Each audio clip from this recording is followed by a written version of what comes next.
Abolish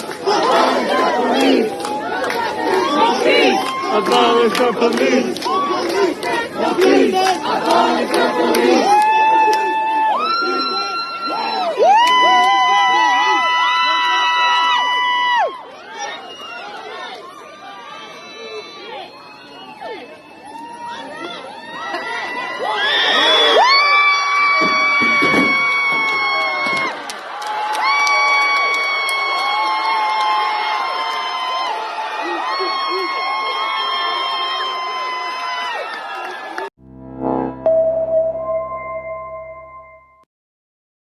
Welcome, everybody, to First Nation Fridays, right here on Stir Crazy, being brought to you by the Real News Network. What you just saw there was some video of the statue of a man named John A. Macdonald. This happened north of the border in Canada.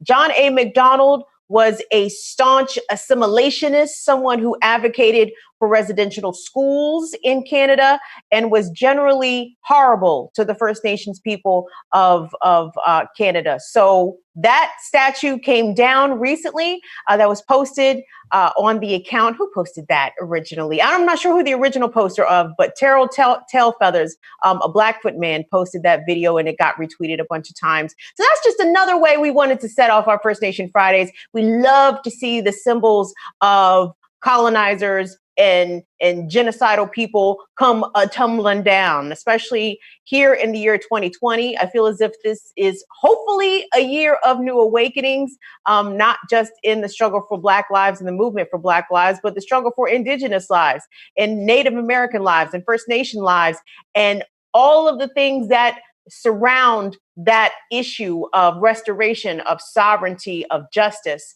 So these are the issues that we like to talk about here on First Nation Fridays.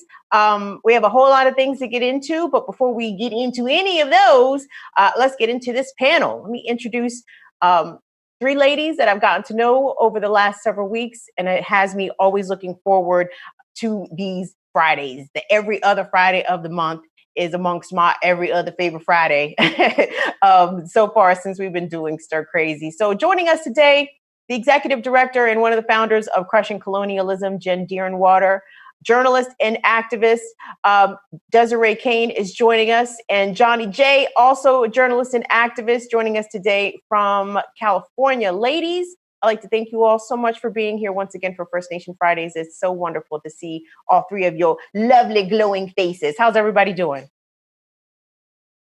Good. We love to be here. So guys, we have several things that we're going to get into for today's First Nation Fridays. But the first thing I want to get into, and first of all, welcome to everyone that is watching on YouTube. Of course, we love to hear from you in the chat and in the comments. And if you're watching us on Periscope via Twitter, hello, nice to see your face here in the place as well. But the title of today's show is called Indian Summer. And I titled today's show just because we needed a title. And Desiree sent us a note like, I don't know about Indian summer. So I felt like this would be a good teachable moment, especially for people who are non-native, because we need to do better about removing from our regular vernacular, from the common lexicon of American phrasing, things that are offensive to all kinds of groups. But Native Americans have experienced this, I think, disproportionately in a way that perhaps other groups have not. So Desiree, you know, when I think of Indian summer, I think of extended summer or a prolonged summer, experiencing summer temperatures in the autumn months. But there are different connotations and different ways to interpret the phrase Indian summer. Can you talk to us about that? Yeah, sure. I think I just chimed in to say something because usually Americans using the word Indian can be a little bit of a rub with Indigenous people. That's an antiquated word that really has been reclaimed by the Indigenous community. But we're not Indians from India. We're Native people. We're Indigenous people. And the Indian summer So socialists like to use Indian summer because there was something called the October Socialist Revolution that happened, and it really was used in the context of that. But Indian summer is a phrase that came about in the 1950s that is used to relay like warm weather, like you mentioned, but after a killing frost. And tying in Indigenous people as killers, I don't know, it could be that I'm being a bit sensitive, but maybe not. I personally feel that we should remove the word Indian out of the vernacular of Americans in place of Indigenous, or better yet, the tribe of the people who are being discussed. So that's why I brought it up, and I really appreciate that you looked at it that way, Kim, and said we should talk about this. That's like legit allyship. Thank you.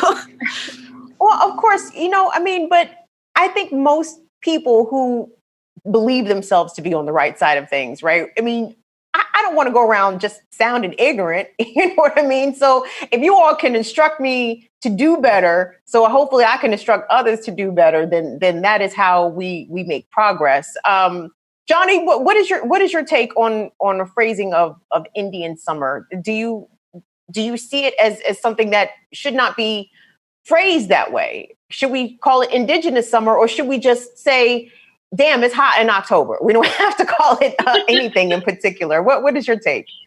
I'm on the side of, let's just call it hot. and a lot of that is because, when it comes to like Native people like to put their spin on crap. It's like when you're in business, you hear people talking just so blatantly without even realizing what they're really saying. Like, they'll talk about somebody going off the reservation and not understanding where that term came from, or lowest man on the totem pole and not knowing where that came from, or that it's offensive to Indigenous people. And so, I'm in the boat of, let's just call it hot. And that way we could kind of eliminate some of that ignorance, and also eliminate normalizing using Indigenous people in a context that really doesn't make sense, because Indian summer, was there a summer where we all just ran wild, or, did we have our own Coachella? Like, I don't really understand how that term came about, but, I think it's time to retire it. Jen, when people say phrases that either invoke the word Indian or involve things associated with Indian cultures, a couple of which Johnnie just named, but they say, oh, but I didn't mean anything by it. Like, oh, I didn't mean any harm. Tell everybody why that is just not good enough, and why that does not fly, and why that does not work. Well, I think Desiree and Johnnie have hit a lot of the main points that I would have covered. But here, I'm going to give a personal example of why it matters. So many years ago, I was in the emergency room, and I was really sick, and it was due to an issue of domestic violence, and the partner at the time was there with me, and I was getting really horrible care in the hospital, in the ER. And at one point, one of the nurses said, "Ooh, Deerinwater, are you an Indian?" And I looked at him, and I was like, "No, I'm not an Indian." And he pushes again, and I was like, "Look, I'm not an Indian. Like, Indians are from India. I'm Indigenous. Like, I'm Cherokee Nation." And then he gets really rude and all, "Well, you know what I meant." And it was like, yeah, I do know what you mean. And one, it's none of your business. Two, I'm here really sick on the verge of death due to domestic violence. And why am I having to teach you this? So like for me, that right there, it's just this constant dehumanization of Native people, and I get really tired of oh, it's not a big deal, you're just being sensitive, gaslighting, because it is a big deal, and we're not being sensitive. And even if we were, we have every damn right to be, after, all the horrible things that have been done to us and we're still going through. Agree, 100%. And when Desiree said, I might be being sensitive. No, you're not being sensitive. You're actually being rather patient by, tolerating it and then taking the time to explain why that's not a good phrasing. And from the comments already, Schultzy100 says, okay, dropping that from my lexicon. Oops. And that's good, because when you know better, you do better, right? And I think there's a lot of people out here operating from two forms of ignorance, like genuine ignorance, like, no, I really didn't know, or the form of ignorance, well, I knew, but I didn't care because this is how I like to speak, and I'm just going to go ahead and say what I want to say. And if you're offended, well, that's your fault for being offended. No, we don't want to be the latter kind of ignorant. Like we can get out of the first kind of ignorance by just being educated. So that's how we want to be. So thank you very much, all three of you, for taking the time to point out why that's not really the best way to do things. Could I add one more thing? Oh, by all means, yes. So when people say, oh, well, that was not my intention, right?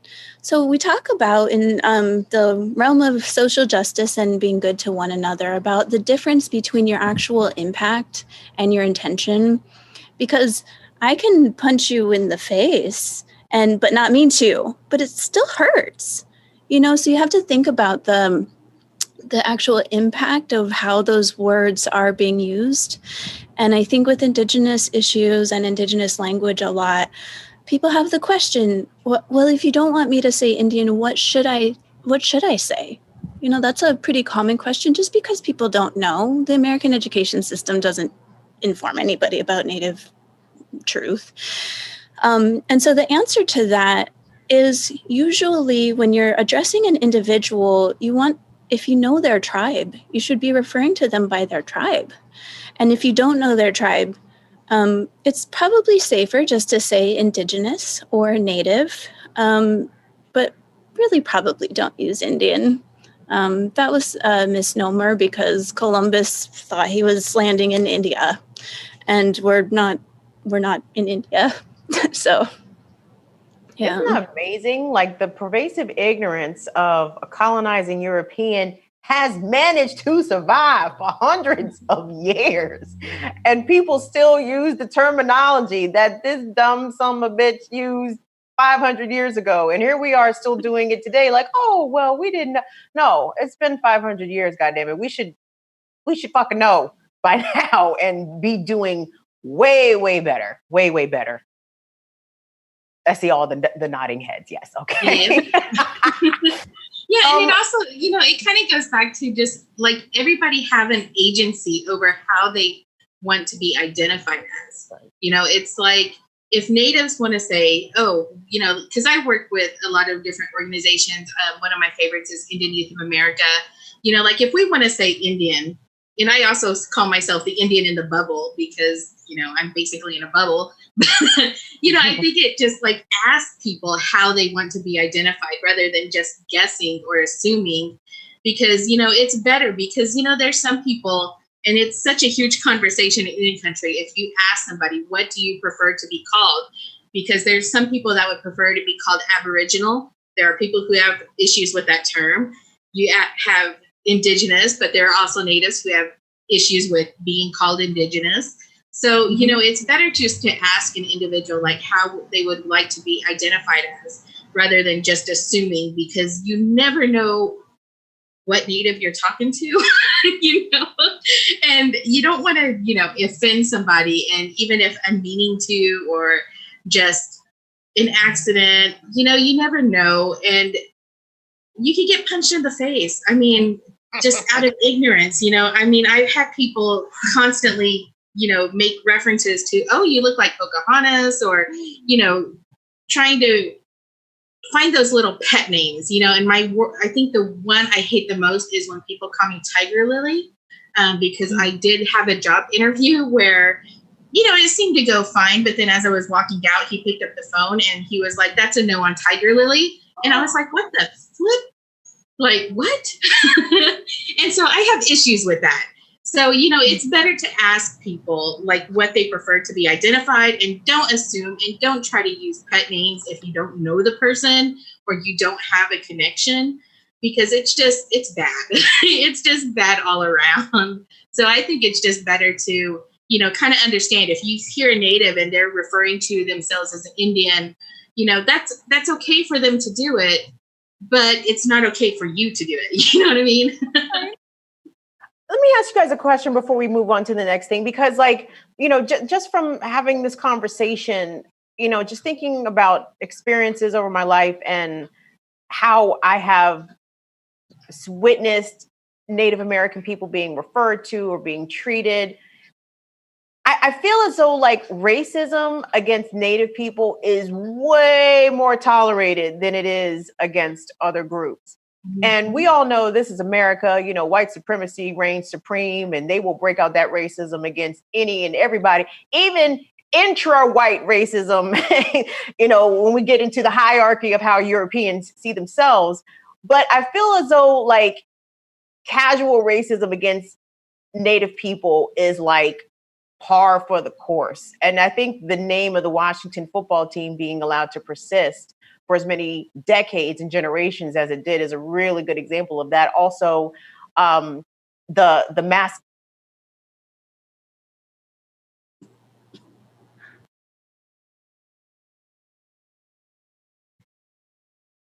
Well, that's awkward. Did we lose Kim? All right. Please give voice to that way better than what I'm doing. I mean, all the time, the casual racism against Natives is far too common than I think it is against Black people or even other communities of color. I'm constantly amazed at the things that people say, and I understand sometimes it's not malicious in intent and it's based in ignorance, I mean, I myself am certainly guilty of saying and doing things that were messed up that I didn't realize it at the time. But man, the things that people will say about Natives and the things that they will and won't tolerate, I've been in so many spaces, just since you brought up the mascot thing. Living here in DC, I've been in so many, quote, safe spaces around here that have zero problem with people walking in covered in mascot stuff. And I've brought that to the attention of there's a queer women's bar here. I can't remember the name of it. It's A League of Her Own. Yeah. I was in there and there were some people covered in this mascot stuff, and they've got a huge mural on their wall saying if you're here, this is a safer space and we won't tolerate racism, etc. And I went up to their bartender and was like, listen, you all need to tell these people to turn their shirts inside out or something. I was like, because this isn't okay. They didn't even understand what I meant when I said I'm Native, or I also said Indigenous. They still had no clue. I had to go, I'm an American Indian, which I hate that term. But then they went, oh, well, we can't tell people what to wear. And I looked at them and I was like, so if somebody came in here wearing some blatant anti-queer slur, you'd let them stay? Or are you going to kick them out? You're probably going to kick them out, but you're going to let people wear mascot stuff. I know that that's been a big point of contention in some organizing spaces in DC is Native people saying, look, we want to be here, but if you're going to let people walk in wearing this stuff, this isn't an event for us. It's clearly not about us, and Don't feel honored, Jen? Oh, yeah, I feel so honored. And, I think the other thing that makes it difficult is that when you have Natives, people who are genuinely Native, who are light like myself, I go saying, look, you're being anti-Native. This is being racist towards Natives. And especially if I'm saying this to a person of color, I get the, you look white. How dare you say I'm racist? You don't know what racism is. And it's different when you're dealing with it from white people versus BIPOC folks, and by no means am I saying Natives don't do things to perpetuate harm against other folks of color. We absolutely do. We have our own problems to be dealt with, but I think that adds kind of a dynamic to it that's a difficult. I think one of the other issues, and I specifically have this as a Cherokee as well, is that there are a lot of white people out there that like to say and do really racist things. And then when you call them on it, they say, I'm not racist. I'm Native American. I'm Cherokee. You know? So when I do tell people, like, look, I'm Cherokee, like what you're saying is offensive, they don't think that what I'm saying is real and that I'm just one of those racist white people, you know, doing that stuff. So I think there are a lot of reasons that the casual racism against Native people is so tolerated. And I don't know, I think education's important, but there's also just a point where, like, when non-natives look at us, they just see our land. That's all they see. They see what they can take from us for the most part. So I think even with education, there's still just going to be those people that are like, we need those Indians dead and gone. Ugh. So. Mm-hmm. Oh, that's disheartening. Hey, so glad I could come in with all the positive energy. I mean, your earrings alone are giving me life. So we've got some balance here. Thank you. I've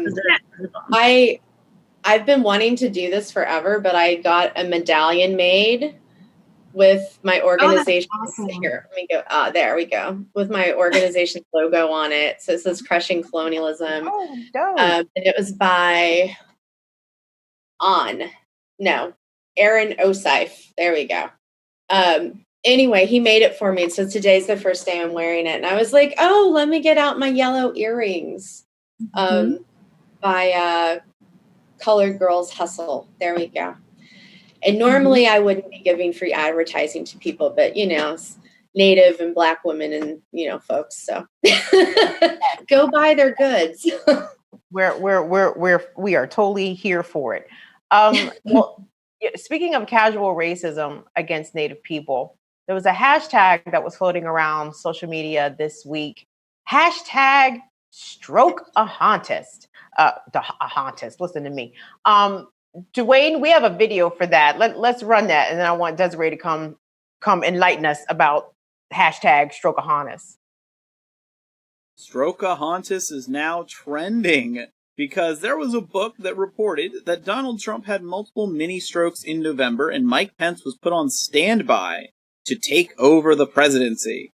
And he denied it. It never ends. Now they're trying to say that your favorite president, me, went to Walter Reed Medical Center having suffered a series of mini strokes. Never happened to this candidate. Fake news. Perhaps they're referring to another candidate from another party.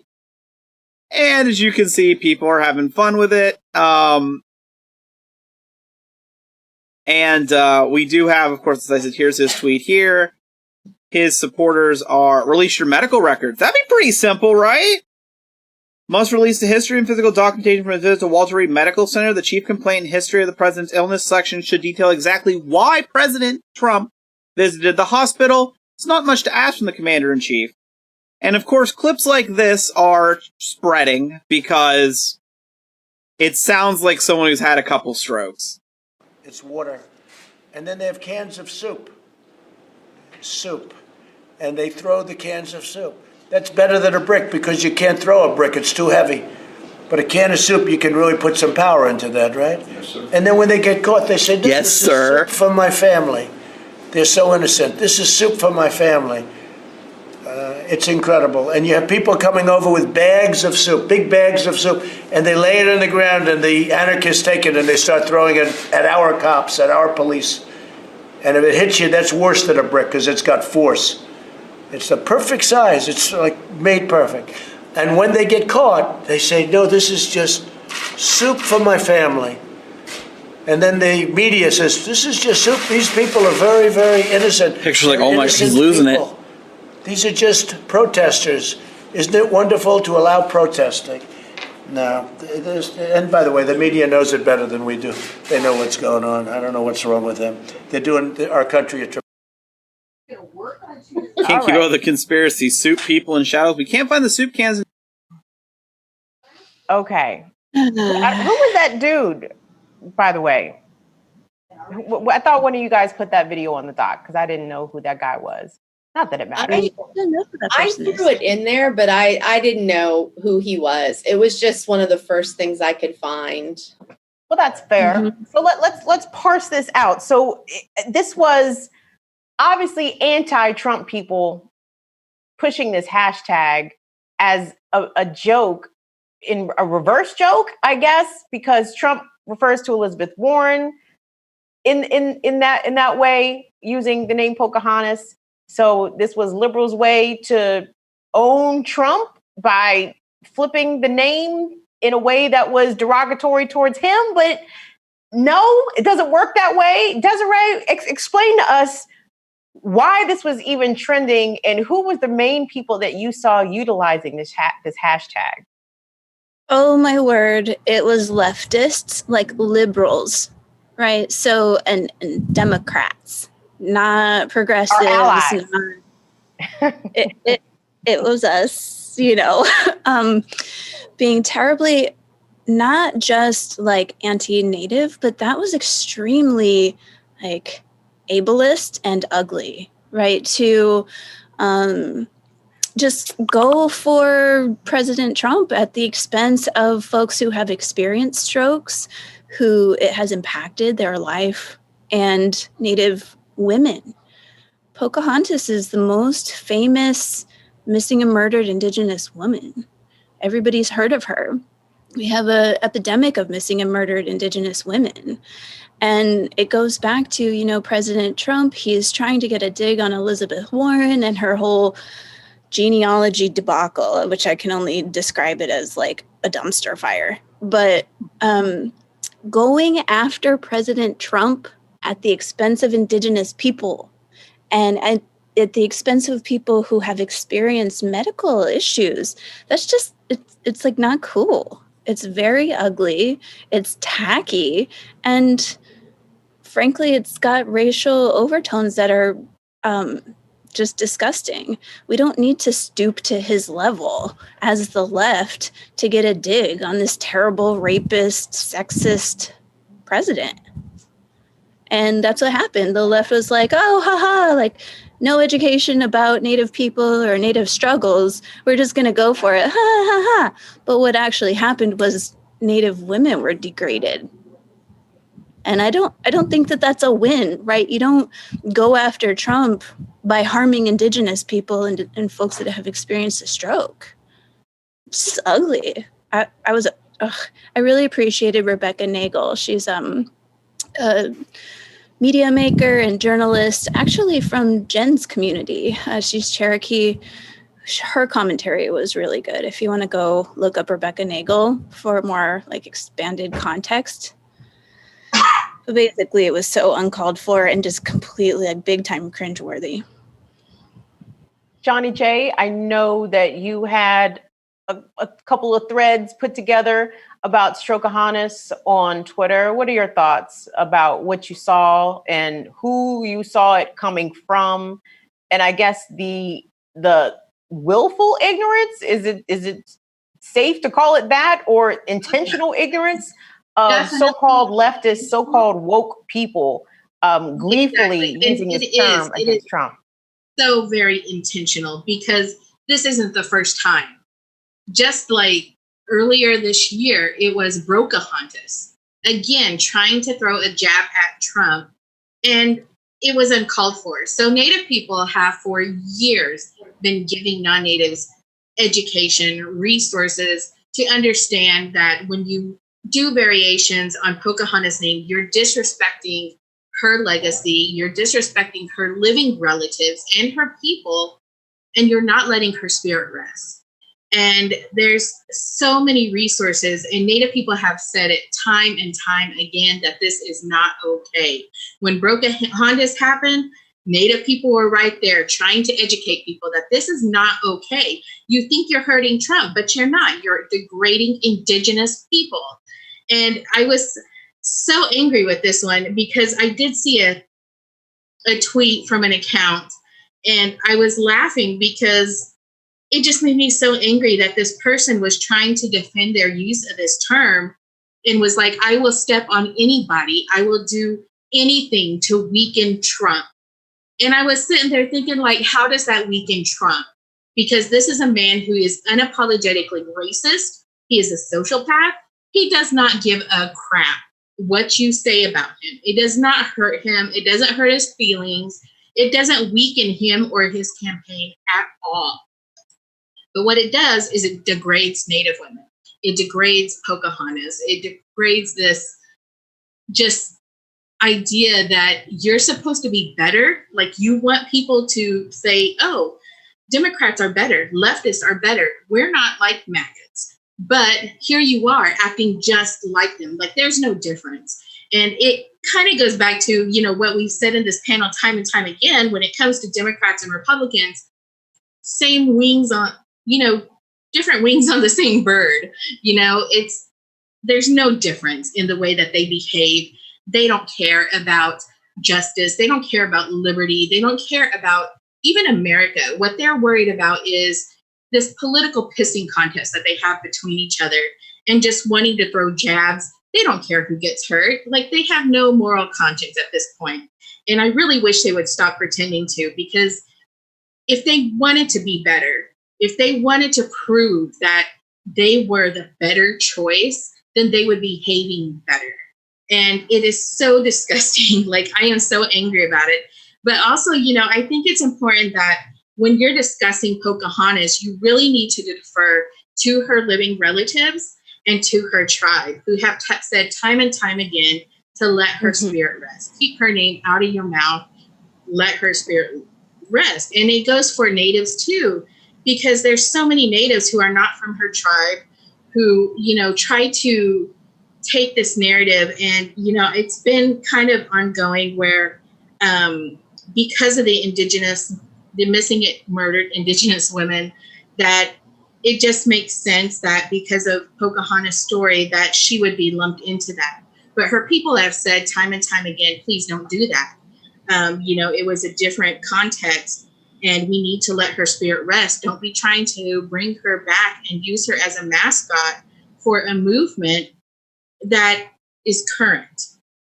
Don't try to use her as a commodification of that movement, or to bring it around to where it's just something that some people are so familiar with, because, it's so horrible to say this, but, we all know in different movements, a lot of things start getting commodified. People start trying to brand, people start trying to sell T-shirts, or, it gets out of hand. And so, people are just like, we don't want her to be on a sticker, trying to sell murdered and missing Indigenous women. Like, please don't do that. Let her spirit rest. And so I think, it's a huge conversation, but Native people have been here. We've been having this conversation and we've been trying to educate people. So at this point, it is absolutely intentional.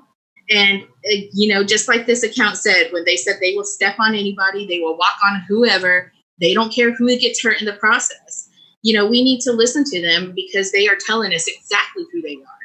And it's not going to stop. It's horrible. And it's so downright just depressing to even say that. But, when it comes to Indigenous people, when I saw Pocahontas, when I saw Brocahontas, it's just proof that people, especially non-natives, will take any opportunity that they can to be anti-native or anti-Black. Any opportunity they can get to do that, they're going to do it. And so you shouldn't even just expect better of them at this point. Jen, yeah. When we talk about the casual racism that is given to Native American people pretty much by everyone that is not Native, Pocahontas is something that definitely comes front to mind. And it's an offense that is continually compounded. Her experience being, abducted and sex trafficked alone is horrible enough, but then the reframing of her experience with her captor as a love story, horrifying. And then this dickhead Donald Trump wants to turn this Native woman's name into a slur against a white woman claiming Native heritage, questionable Native heritage, right? And then for the slur to be remixed by leftists trying to take a dig at racist Donald Trump. It just like Johnny said, for God's sakes, can we please let Pocahontas rest peacefully instead of resurrecting her and using her name in these derogatory ways, but by non-natives, the ones leading the way with this disgusting use of her name and of her legacy. I guess I'm just not surprised by it. I'm not surprised by the blatant racism and ableism of it all. And it is, let's keep this in mind, that it is incredibly racist and ableist. Like, this is a dig at people who've had strokes. It's a dig at disabled and ill people, as well as Native people, Native women, particularly, you know, Pocahontas. And it's not uncommon for the left, you know, and I'm so tired of this idea that the left is so great. The left is not great.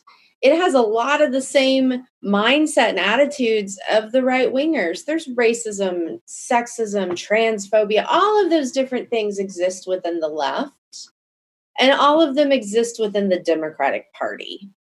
Like, there's a reason I quit working in that world, and one of them was because of this stuff. Like, you know, this idea that the Democrats are going to come in and save us, you know, the liberals are going to save us is just ridiculous. Like, one, I don't need to be saved. I just need you to get your foot off my neck and let me live. But just, I don't know. I'm not surprised by any of it at all.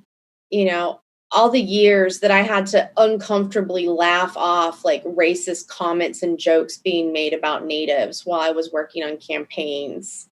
Mm-hmm. You know,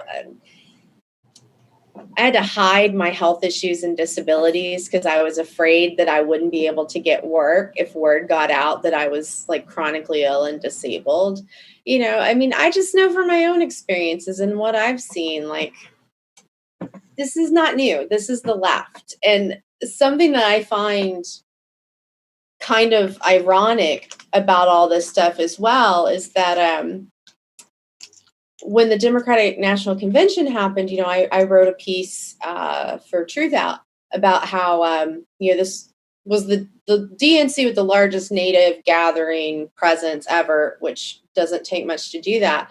But like I pointed out in the article, like Deb Haaland and Sharice Davids, they're our first two Native women in Congress. You know, how many Natives have the Democrats put into federal office? You know, whereas the Republican Party, and like, I'm not giving praise to the GOP, but we've had Native men serving in the Republican Party for quite some time now. Like, yeah, they don't share my politics. I find them atrocious in many ways. But I think it's just really, it's interesting and needs to be pointed out that the Democrats are just now starting to realize, hey, natives exist. Maybe we should talk to them, listen to them, you know. Mm-hmm. But it's like Johnny said, they've been educated. They know. They just don't care. It's the same thing with like the disability aspect. Like, it's still perfectly acceptable to make fun of disabled people. It's still perfectly acceptable to do these things. And, you know, when people call Trump old or crazy or mentally ill and whatnot, or they say racism is a disease, they're not looking at the actual issues of those things. And they're just, it's just a really bigoted way of discussing things. Like, we can hold each other accountable without having to degrade one another, you know, like, and if we can't do that, then there's a problem with the people we're listening to and working with and so forth. Yeah. It's also, you know, I don't know, because I'm just sitting here and I'm reading the YouTube comments. And while we're talking about the left, it's striking me, you know, even Joe Biden. So he's running for president and the whole thing. He sniffs heads of young girls and all this kind. He released not a platform on Native issues where he's going to offer something. He offered like, oh, look at all this stuff that my party has done. His campaign didn't go through the labor to even address Native issues, period, at all. He's got nothing on his plate. he continues to make these weird comments about the Black community too. Like, you're not really Black if you don't vote for me. Like, there's just this election in November. One, I believe it's already decided, but two, I'm not convinced that Biden is not kind of like a Trump light. There are some viewpoints that he has that are very similar to Trump. And while Trump may be overt, some of Biden's policies in practice have the exact same thing. So again, it's not the intent, it's the impact. And I think that we should be looking at certain things where it's like, geez, these two cisgendered men, baby boomer men, like they might not have our best interest in mind. They have the same impact. And people are going to say, oh, I can't believe you compared Biden and Trump. But let's like really, really look at it. I mean, I don't know. I'm just really disenfranchised, I suppose. No, I think you're right, because right before the show, me and Kim were talking and I told her, I said, the only difference between Biden and Trump is one is orange and the other is white. Like, that's the only difference at this point. We got a Latino and we got a white. That's it. I mean, and that is an issue. I think a lot of people on the left, on the far left, some younger Black voters as well, having a real existential crisis about, am I voting for Joe Biden here versus Donald Trump?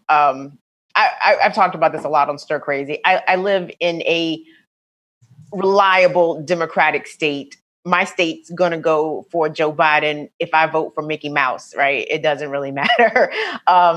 So I have the luxury, the privilege of not having to cast a vote for Joe Biden. I can vote my conscience and not feel guilty or even allow myself to be guilted by Democrats if he loses, right? Oh, it's your fault. You didn't vote for Biden, or you voted third party, or you didn't vote for president at all.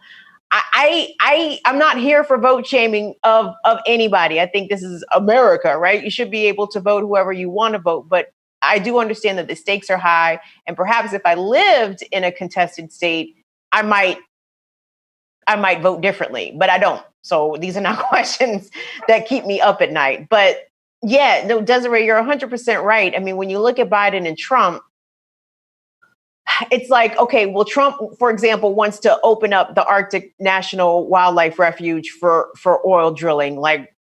As soon as if he was able to do it tomorrow, he would, right? If Joe Biden was president, we would have to convince him not to. Like, he would be, okay with it until he started to hear it from his base that this is not what the base wants. But he would be about it if he didn't have to hear any shit about it. You understand? Like, that's kind of my take on them as well. Neoliberals every time. They're fucking worse. Every time.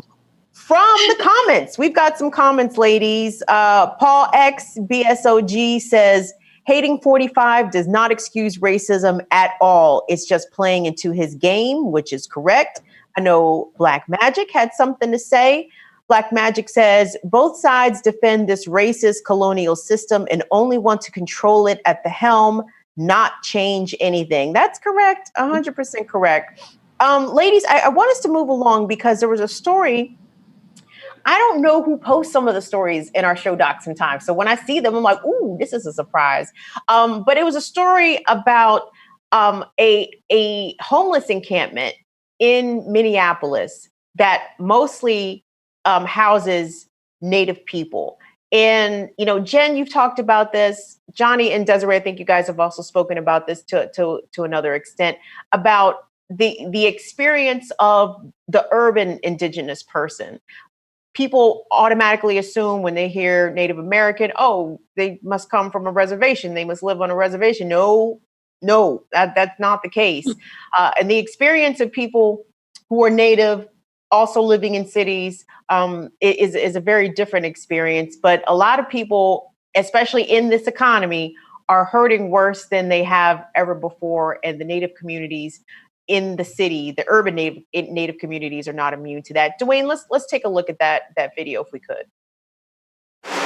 It's become known as the Wall of Forgotten Natives, a piece of MnDOT property near Hiawatha and Franklin in Minneapolis, where homeless men, women, and families live in tents. I don't know why we get pushed constantly or threatened or brought to jail for trying just to live somewhere. This is where many homeless Native Americans lived 2 years ago. Many retreated back here Wednesday, moved from where they were camped on public property nearby, saying they have nowhere else to go. And you've been told no so many times, and you get shut down so many times, you just learn to put your head down and walk away.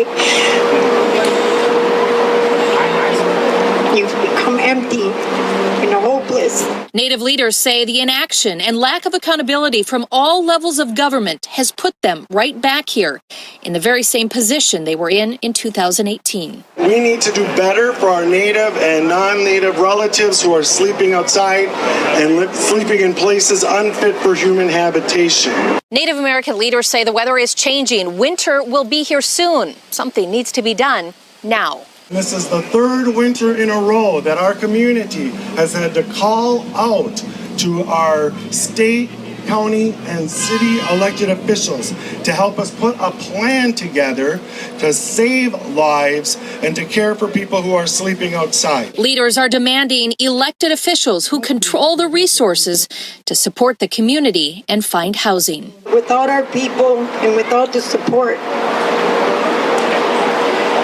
I can guarantee you most of us won't make it out here. The city of Minneapolis says it met with state and county partners Thursday afternoon to discuss how to help people who relocated to the encampment at Franklin and Hiawatha, and says a culturally specific 24-hour, 50-bed emergency shelter for the city's Native American population is set to open in December. Jessica Miles, 5 Eyewitness News. Now, Hennepin County says there continues to be unused shelter beds every night that can be accessed by calling this number at 612-248-2350. Again, it's here on the screen. It's 612-248-2350. They have beds available. That report was from KSTP TV in Minneapolis. Ladies, I know, obviously, when we see stories about people being unhoused, having to deal with keeping the police off of their backs just to wake up and live another day, is something that is being experienced by a lot of people. But Native people have been on the vulnerable side of a lot of these issues, even before 2020 hit the fan, right? Even before the pandemic, even before the economy crashed, a lot of these people were experiencing, housing insecurity, food insecurity in urban areas before 2020. Johnnie Jae, when you see that report, first of all, the fact that they were saying that they're going to open a culturally specific homeless shelter or shelter with 50 beds in December in Minnesota. Well, that seems a little late from my take. It's going to be way cold in Minneapolis by December. So maybe they should try to get that open sooner before winter actually hits. But Johnnie, talk to us about the experience of urban indigenous folks and why it's almost an unknown experience or an experience that people are not all that familiar with, and how it differs from that of like the Black urban experience, the white urban, the Latinx urban experience. How is it different being Native and living in a city and dealing with all the issues that still impact Native as a vulnerable, marginalized group? Well, we've said it time and time again, we're less than 2% of the U.S. population. And one of the biggest issues that we face is erasure. And when it comes to urban natives, a majority of natives actually live in urban areas. And we are pretty much invisible within those communities. We are very ambiguous, I guess you would say, because when people see us, they don't often think that we're Native American. They will think we're Latino or, Filipino is one that I get a lot here in LA. They will think that we're almost every other race except Native American, because Native people are just invisible in our own lands. And when it comes to homelessness, it's such a heart-wrenching issue because there's so many nuances to it. And when you're looking at this story out of Minnesota, it just really hits you in the gut because these are people who are just trying to live. And this is a homeless encampment for Native people. And Native people have always been communal. So that's why you find homeless Natives kind of grouping together, staying together, creating their own communities. And when you see this talk of a shelter being open that is culturally specific in December, it's too late because winter, it's September, but when you're up in Minnesota, North Dakota, South Dakota, you never know when winter's coming. I've been in South Dakota working at summer camp and it snows in the middle of summer. So it's too late to open a shelter in December. But not only that, a lot of these Native communities have figured out how to survive on the streets. They've learned how to survive whatever, whether it's lack of resources, they've learned to survive that by staying together. But now you have them being criminalized. You have people coming in and arresting them for just trying to find a place to stay. And they were giving this number, saying, oh, well, these shelters have empty beds every night. So call this number and you could come sleep here. But that's not the reality. If you've ever been homeless, you know that in order to get into a shelter, they make you jump through so many hoops. And for a lot of people, that is not feasible. Not only that, but a lot of Natives, it's not just individuals, it's families. And a lot of shelters don't allow for families to stay together. And so that's one of the huge hurdles that Indigenous people face, especially when you're homeless. And I know this from experience because I've been homeless myself on several occasions throughout my life. And it's hard. It's not just as easy of being like, oh, there's a shelter. Let me go stay at this shelter. A lot of shelters, not only do they make you jump through hoops, but they're also very unsafe for women and children. Like they're just not a safe place to be. And not only that, if you're someone like me who's immunocompromised, being around people, you don't know if they're sick, it just brings up so many different issues. But this story really hits me, and mainly because if you really listen to them talk about this, they're showing this horrible just injustice of Native people being arrested for being homeless, of finding this area where they can gather and just try to survive. But at the same time, Hennepin County is actually bragging that just this year, 1,200 people have gone from being homeless, and whether it's unsheltered homeless or whether it's staying in a shelter, to permanent housing. But again, you have to look at how anti-Native and anti-Black these communities are. You're looking at Hennepin County. This is where George Floyd was murdered. This is where Natives have been shot by police and brutalized as well. So it's not a huge leap to say that the reason that there are so many Natives just being left on the streets and being criminalized is because of that racism and because of that prejudice and bias that exists within this community. And it just makes me so angry because there are so many people who are there through no fault of their own. And they have jumped through the hoops. They have reached out for resources. They've done everything that they can to make sure that they can at least just survive. And Minnesota has such a huge Native population. Minneapolis has a huge Native community, and they really do work to try and make sure that everyone is taken care of. But of course, people are going to slip through the cracks when you don't have the resources to provide the help that people need. And it's just heartbreaking because, winter is coming. I live here in LA, and homelessness is a growing problem here. Right down the block from me, there is a homeless encampment that's probably about 2 blocks long at this point. And, these people, we're in the middle of a pandemic, and we have cities, we have a nation that no one is taking this seriously. No one is looking at people rent protection. No one is looking at freezing rent. Everyone is just left to be on their own right now. And there's so many people who are going to be facing eviction. There's so many people who are already homeless. It's a mess. And it's so heartbreaking because honestly, it doesn't have to be this way. And if anything that this pandemic has taught us is that the resources that we need to survive this and to get by, they're there, but they just don't want to give them to the people. And I think that's the most angering thing of all.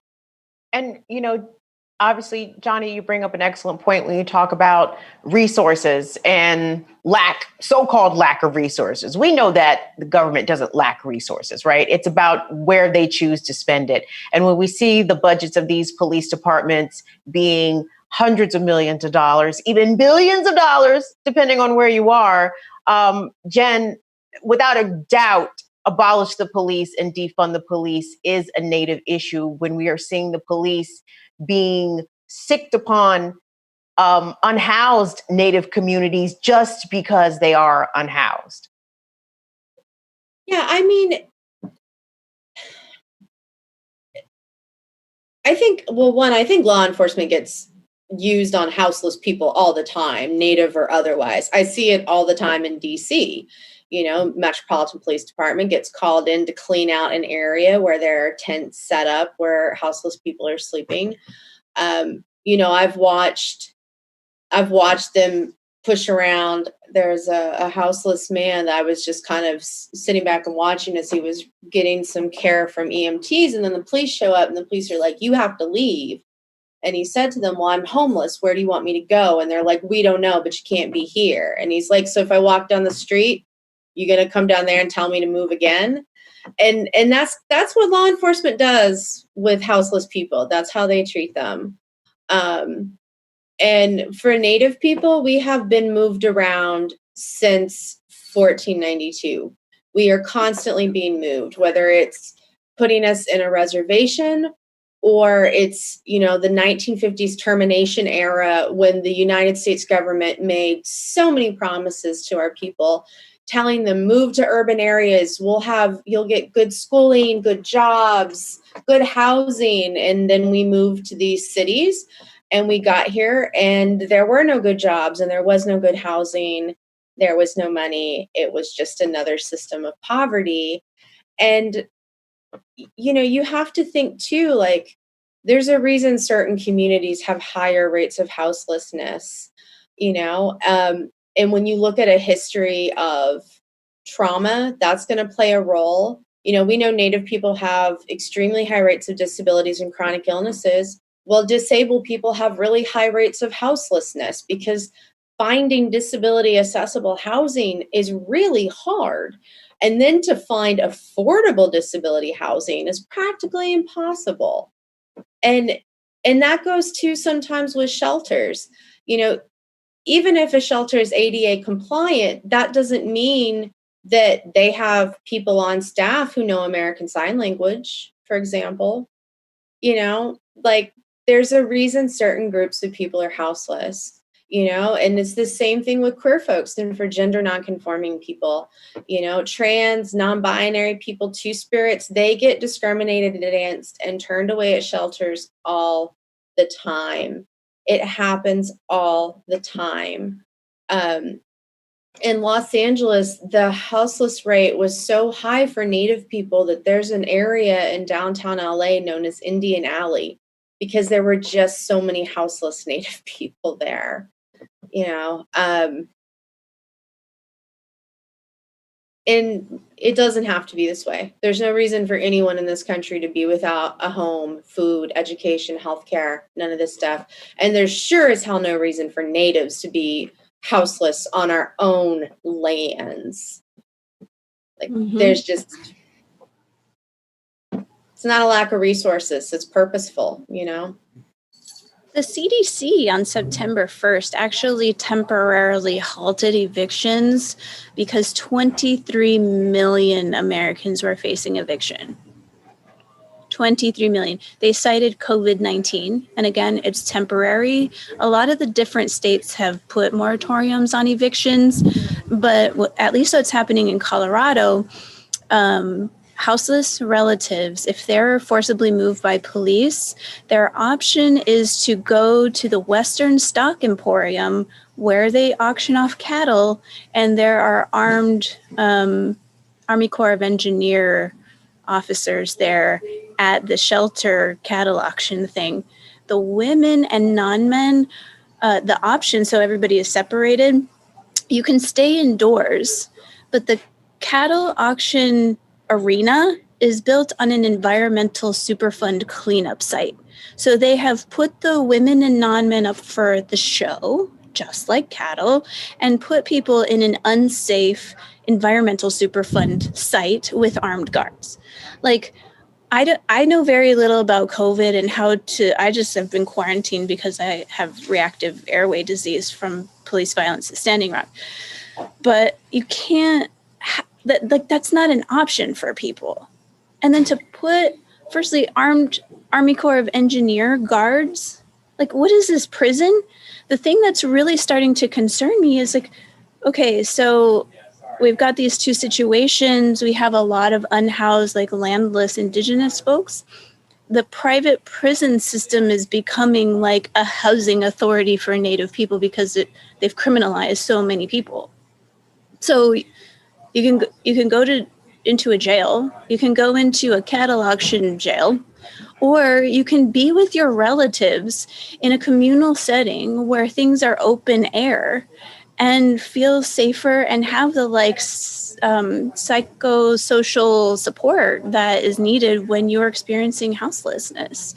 So I don't really feel that people have a choice when you put it out like that and you're like, okay, well, what would I do? I would go be with my relatives. You know, I wouldn't want to go to any form of, armed anything. So it's pretty offensive, but I think it's good that the CDC is coming out so strong to halt evictions, albeit temporary. Hopefully there is some movement because I know in multiple cities, I can only really speak to Denver because that's the region that I know and work in. There are 11,000 plus empty luxury apartment homes, like just sitting there. And we have under 10,000 houseless relatives at any given time without COVID. So we could house the houseless in luxury apartments. We have the housing. It's just, the capitalists don't want to give up space for anybody but whoever's paying. It's just sickening. Everything about the way this country was founded and the way that it continues to operate hundreds of years later is just, it's anti-people, right? I mean, everything, how from having to pay for food, having to pay for shelter, having to pay for water, for God's sakes. I mean, someone else made this point on social media, but literally, I mean, the dawn of capitalism is truly the first time in human civilization that humans have been required to actually pay for these things, where we actually have to pay for shelter and pay for food and pay for water.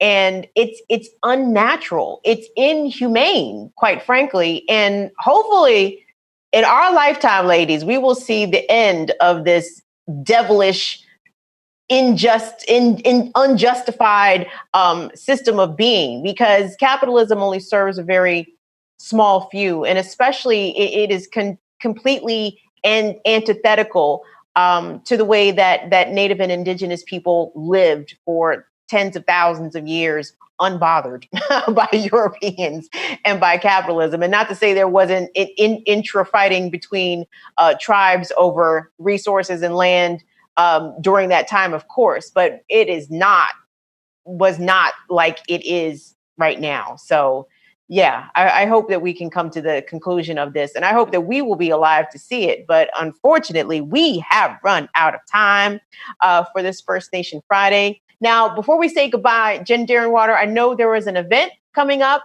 dealing with disability rights, sponsored by an Indigenous group. If I have that correct, can you share that with us? Yes. So that is Indigenous Spoonies Revolt, Disability and Chronic Illness and Indigenous Arts. Tell us what a spoonie is real quick. I'm sorry, don't mean to cut you off. What's a spoonie? So spoonie is a term that some disabled and ill people use. It's based off the spoon theory, I'll try to explain that very quickly. It's basically like you start off every day with a certain amount of spoons, and each spoon represents your energy for the day. And so every time you've depleted your energy, you take a spoon away or so forth. It's a way of trying to show the amount of energy that it takes kind of just for disabled and ill people to survive. Like everyday things that the abled take for granted, like having to go grocery shopping or something, like that can be really exhausting and difficult for us. So that's the spoon theory sort of in a nutshell. Anyway, so Indigenous Spoonies Revolt, Disability and Chronic Illness and Indigenous Arts. It is co-sponsored by my organization, Crushing Colonialism, and the Disability Project. So it's featuring Tony Enos, Kira Sherwood, O'Regan, and Frank Waln. So Tony is a musician, Kira's a writer and an activist, and Frank is a Lakota rapper. And so they're each gonna do some of their art, show us some of their expressive creative side, and then we're gonna have just a conversation about disability and illness and what that means for us as Indigenous artistic folks. And this is on September 15th at 7 p.m. We're releasing it on that day in both New Zealand and the US. And the website that you can find the event on is crushingcolonialism.live/Indigenous Spoonies, and that's SPOONSIES Revolt. Or you can just go to crushingcolonialism.org. Wonderful. So, gang, that sounds like something very interesting that people should definitely check out on September 15th. And you can follow Crushing Colonialism and Jen on Twitter to get more information and details about that. Well, ladies, there was one other thing I had on the docket, but I think it will just take too much time for us to talk about it. But I will hold it until next First Nation Friday, because it's about Indian sovereignty. And what's the governor of Oklahoma's name? Governor Shit? Is it Shit? Although it should be shit, it really should be. Well, Governor Shit is talking shit about, he's pissed about, the McGirt decision and the Supreme Court ruling that in effect restored tribal sovereignty. And, the white supremacist structure, they don't want to hear no parts of that. And they got to do something something must be done about that. So I know that's going to take a bit of time to discuss. So we will put a pin on that and hold that for next First Nation Friday. I'd like to thank our fantastic panel. As usual, Desiree Kane, Johnnie Jae, Jen Deerinwater. Ladies, thank you guys so much for being here. Again, I love these conversations. We will just keep having them in perpetuity. And thank everybody else for watching, too. There's a lot of people in the comments, so we appreciate everybody checking us out. Have a good week, everybody. Catch you later. Or weekend. Yes. Labor Day, y'all. Enjoy that day off. Enjoy it. Sleep, smoke weed, do whatever you want to do. Just lay about. If you have the day off, it's because of unions. So don't forget the labor movement. 100%. That's right. Thank a union for having Monday, Labor Day off. Folks, don't forget, coronavirus, COVID-19 is still out here jumping on people. So please, they being the CDC, are even suggesting if you're having a family gathering, keep it to only 2 or 3 people. One of the main modes of transmission they have found for the coronavirus has been small family gatherings, not even the big, ridiculous parties at Lake of the Ozarks like we've seen pictures of some of our other country people doing. No, it's when you get together with your family and someone has coronavirus and they don't know they have coronavirus, and then they give it to everybody else in the house. So try to keep your distance, wear your mask, wash your hands, be outside as much as possible, and try to keep yourself safe. COVID is killing people. I do not want it to kill you. So that's it. Have a great weekend, and we will see you back here for Stir Crazy on Tuesday. See y'all later. Bye.